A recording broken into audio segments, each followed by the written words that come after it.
What's happening, people? It's Tom here, and today I'm going to show you my pro camera and controller settings. I'm back again with more help just in time for team of the season. Let's head into the controller settings first. I feel like that's a great place to start, so let's do it. We have the master switch on. Now you have to have this on in Foot Champs, Rivals, and any competitive game mode you play on Ultimate Team or on FIFA. So the competitive master switch for me has to be on at every single occasion.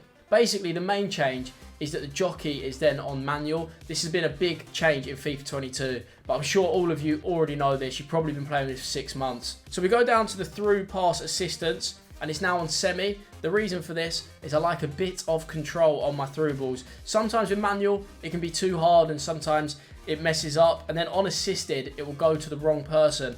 I think semi is the perfect balance for this because you have some input on the power and accuracy, enough to decide where you want that through ball to go. So definitely experiment with semi. If you feel really confident, you could even use manual, but I struggled with manual. I think it wasn't going where I wanted to. And that's the case with FIFA a lot of the times. These manual settings, they sound good on paper, but then they don't work out the same way as you think they were. So the through pass stays on semi. The FIFA trainer, we obviously hide that. Time finishing has to be on. I tell you all, I've been telling you all for a long time, time finishing is the one. It is massive in FIFA 22. It is used by a lot of good players, and it's something that I always recommend you lot to learn. Time finishing, stick that bad boy on. Next, player switch indicator. This is the indicator above the head of the person you're about to switch to. So if you pressed L1, it would go to this player. For me, I find it really distracting to have it on. For some reason, I get confused between the two, and I like to just know, right, that's the player I've selected, and then when I switch to the next one, it will be the guy that I know it will be. However, some of you might want this on. If you want to see who your next player is, it will be like a faded red, and it's worth having on if you struggle with player switching. I personally have it off. I find it very distracting, and I would recommend to have it off if you're in the same boat as me. Pass block assistance is on. This basically means that the AI and yourself, when your player is close to a pass, they will block it, which is obviously what we want.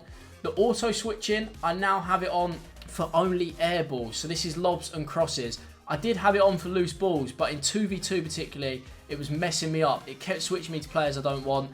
And for me, I feel confident enough and comfortable enough. I want to be in full control of my own player switching. I don't need too much assistance from the game. It's just on air balls, it can help very quickly because obviously if they're on the right midfield and they're going to lob one to your right back, it will automatically switch to him instead of me having to cycle through all the players. So I definitely recommend that. Some of you might want it on loose balls as well. It could provide some help there. My auto switch move assistance is low. You can see in the description. It'll keep the player you auto switch to moving in his current direction for a short period of time. Basically, when I switch him, I don't want him to keep moving on and on and on. So I have it on low so he doesn't move too far. And then the clearance assistance is on directional.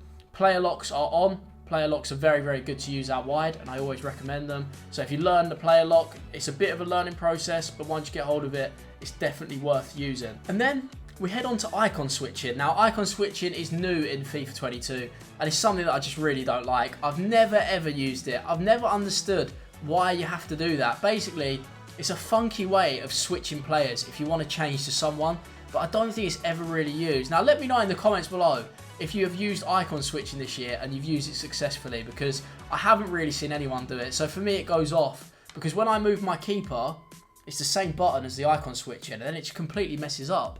So I don't want anything to do with that. Right stick switching is on player relative. You'll see a lot of people use this. It is the default setting before they added it in 2 years ago. So I'd recommend to stay on player relative.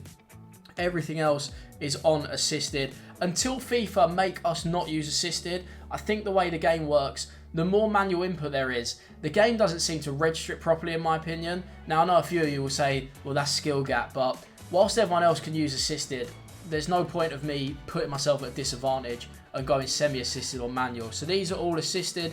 The analog sprint is off. Now, this basically determines how much you sprint. So if you want it on, every time you hold R2, the further you hold it, the more your player will sprint. Now for me, the second I hold R2, I want my player to sprint at 100%. That is why I'm holding sprint in the first place. So I have it off.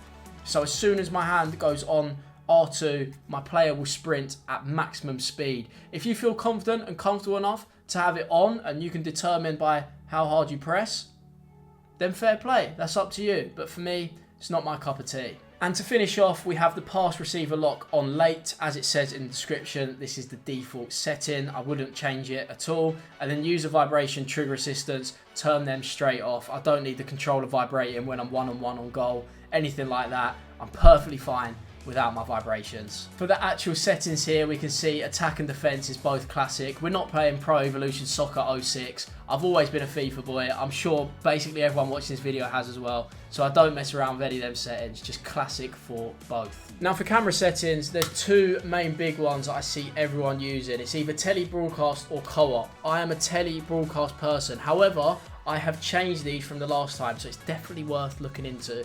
It's now custom. The camera height is now 12 and the zoom is 2. The reason for this, I used to play on like 16:4, so I basically zoomed it in a little bit more and then I had it higher.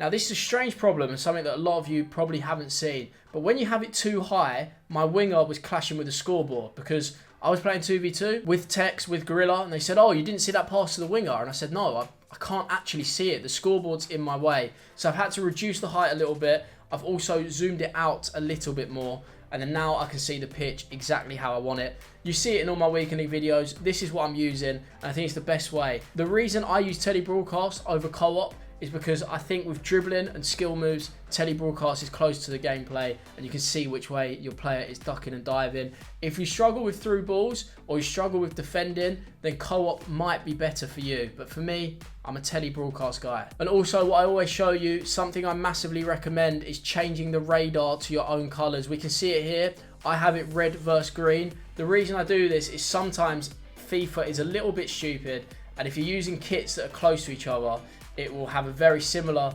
look on the mini-map. Now that's really distracting. I use the mini-map all the time, so I make it red and green to basically ensure that at all times I know exactly who is who at the bottom, and I'll never have to stress about that. That is something I highly recommend you doing.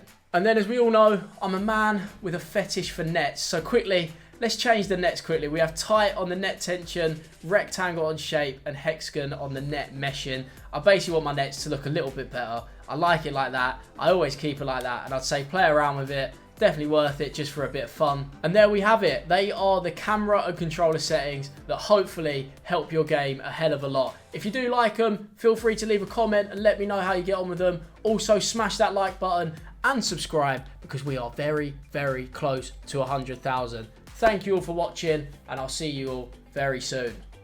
Goodbye.